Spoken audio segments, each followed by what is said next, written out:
नमस्कार. आज 8 जून संध्याकाळचे 7:30 वाजलेत. बघूया 9 जून रोजीचा हवामान अंदाज. कोणत्या जिल्ह्यामध्ये मुसळधार पाऊस होण्याची शक्यता आहे आणि कोणत्या जिल्ह्यांना मुसळधार पावसाचा ऑरेंज अलर्ट आणि रेड अलर्ट देण्यात आलेला आहे, या संदर्भातची माहिती. सुरुवातीला कालचा पाऊस बघितला तर विदर्भातील उत्तरेकडील विभागामध्ये काहीशे मध्यम पावसाच्या सरी आहेत, तर अकोला आणि वाशिमच्या आसपास हलक्या पावसाच्या सरी, तर पश्चिमेकडे काहीसा जोरदार ते मुसळधार पावसाच्या सरी या ठिकाणी बरसलेल्या आहेत. खास करून मराठवाड्यामध्ये बहुतांश ठिकाणी या ठिकाणी मध्यम ते जोरदार, तर परभणी या ठिकाणी 60 मिलीमीटर इतक्या मुसळधार पावसाची नोंद आहे. यासोबत हिंगोलीच्या उत्तर विभागामध्ये देखील चांगल्यापैकी जोरदार पाऊस आहे आणि मध्य महाराष्ट्रातील दक्षिणेकडे सोलापूर, सांगली, सातारा या ठिकाणी देखील जोरदार ते मुसळधार पाऊस आहे. जवळपास सांगलीमध्ये बहुतांश ठिकाणी 40-50 मिलीमीटर इतक्या मुसळधार पावसाच्या नोंदी आहेत. किनारपट्टीला देखील सिंधुदुर्ग या ठिकाणी आणि कोल्हापूरच्या काही विभागामध्ये मुसळधार पाऊस आहे. यानंतर ठाणे आणि नाशिकमध्ये देखील काहीसा जोरदार पाऊस आहे. खास करून नाशिक जिल्ह्यामध्ये या ठिकाणी मुसळधार पावसाच्या नोंदी झालेल्या आहेत. यासोबत धुळ्यामध्ये देखील मुसळधार पाऊस आहे. बाकी ठिकाणी हलक्या पावसाच्या या ठिकाणी नोंदी झालेल्या आहेत.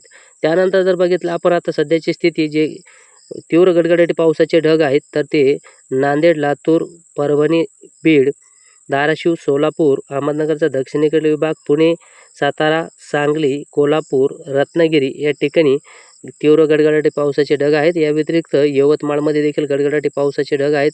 यानंतर अमरावती, त्यानंतर वर्धा, नागपूर, भंडारा, गोंदिया या ठिकाणी देखील गडगडाटी पावसाचे ढग आहेत. आणि आज रात्रीचा जर आपण अंदाज बघितला तर हे ढग जे आहेत, तर हे काहीसे उत्तर पश्चिमेकडे सरकण्याची या ठिकाणी शक्यता आहे. अशा प्रकारचे सरकतील आणि असे सरकताच हे काहीसे उत्तरेकडे देखील सरकतील. म्हणजेच अशा प्रकारे उत्तरेकडे सरकून पश्चिमेकडे देखील सरकतील.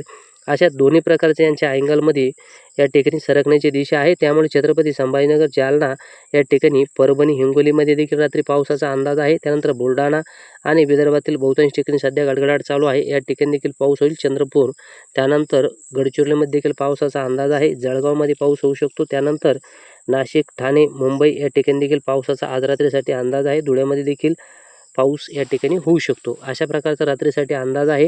कारण की हे ढग काहीसे उत्तरेकडे देखील सरकतील. त्यामुळे छत्रपती संभाजीनगर आणि अहमदनगरच्या राहिलेल्या विभागामध्ये देखील आज रात्री पाऊस देण्याची शक्यता आहे.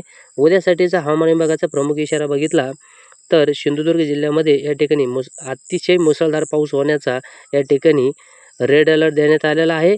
तर या पाठोपाठ कोल्हापूर, रत्नागिरी, सातारा या जिल्ह्यांना देखील मुसळधार ते अतिमुसळधार पाऊस होण्याचा ऑरेंज अलर्ट देण्यात आलेला आहे. यानंतर पुणे, त्यानंतर रायगड, ठाणे या जिल्ह्यांना देखील मुसळधार पाऊस होण्याचा येलो अलर्ट आहे. तर या व्यतिरिक्त मुंबई, पालघर, नाशिक, अहमदनगर, सोलापूर, सांगली, बीड, धाराशिव, लातूर, छत्रपती संभाजीनगर, बुलढाणा, अकोला, अमरावती, वाशिम, यवतमाळ, वर्धा, नागपूर, चंद्रपूर, भंडारा, गोंदिया, गडचिरोली या जिल्ह्यामध्ये देखील विजांच्या कडकडाटासह वादळी पाऊस होण्याचा येलो अलर्ट आहे. यानंतर नांदेड, हिंगोली, परभणी, जालना, जळगाव, धुळे, नंदुरबार या जिल्ह्यामध्ये हलका ते मध्यम स्वरूपाचा पाऊस होण्याचा या ठिकाणी अंदाज देण्यात आलेला आहे. यानंतर उद्यासाठीचा आपला हवामान अंदाज जर बघितला तर जो मुसळधार ते अतिमुसळधार पावसाची शक्यता असेल, तर ती सिंधुदुर्गचा उत्तरेकडील विभाग, त्यानंतर कोल्हापूर, सांगली, सातारा, पुणे, त्यानंतर रायगड या ठिकाणी मुसळधार ते अतिमुसळधार पावसाच्या या ठिकाणी नोंदी होऊ शकतात. अशा प्रकारचा एकंदरीत उद्यासाठीचा या ठिकाणी अंदाज आहे.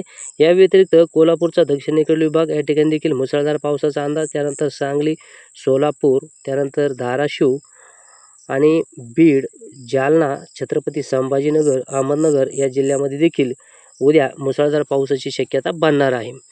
यानंतर काहीसा जोरदार पाऊस होऊ शकतो, तो परभणी, लातूर त्यानंतर या ठिकाणी होऊ शकतो. जालन्याचा देखील काहीसा उत्तरेकडील विभागापर्यंत जोरदार पावसाचा अंदाज असेल किंवा मध्यम स्वरूपाचा पाऊस या ठिकाणी होऊ शकतो.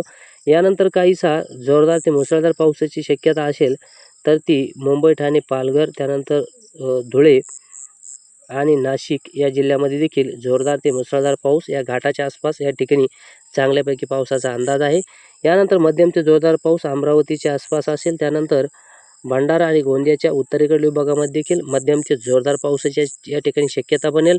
आणि बाकी ठिकाणी जे असेल तर काहीसा विखुरलेल्या स्वरूपामध्ये गडगडाटी मध्यम ते जोरदार पावसाचे ढग या ठिकाणी निर्मित होऊ शकते. काहीसा मध्यम ते जोरदार पाऊस छत्रपती संभाजीनगरच्या बाकी राहिलेल्या विभागामध्ये देखील उद्या होण्याची शक्यता आहे. जालन्यापर्यंत असेल. बाकी ठिकाणी विखुरलेल्या स्वरूपामध्ये गडगडाटी मध्यम पाऊस होऊ शकतो किंवा काही ठिकाणी हलक्या पावसाचा देखील अंदाज आहे. आपण 25 एप्रिलला मान्सूनमधील संपूर्ण तारखा रिलीज केलेल्या आहेत. त्या बघण्यासाठी चॅनल सबस्क्राईब करून आपण तो व्हिडिओ देखील नक्की बघू शकता, जेणेकरून संपूर्ण पावसाळ्यामध्ये कोणत्या तारखेच्या आसपास कशा स्वरूपाचा पाऊस राहील हे आपल्याला बघता येईल. सध्यासाठी इथेच थांबतो. जय महाराष्ट्र.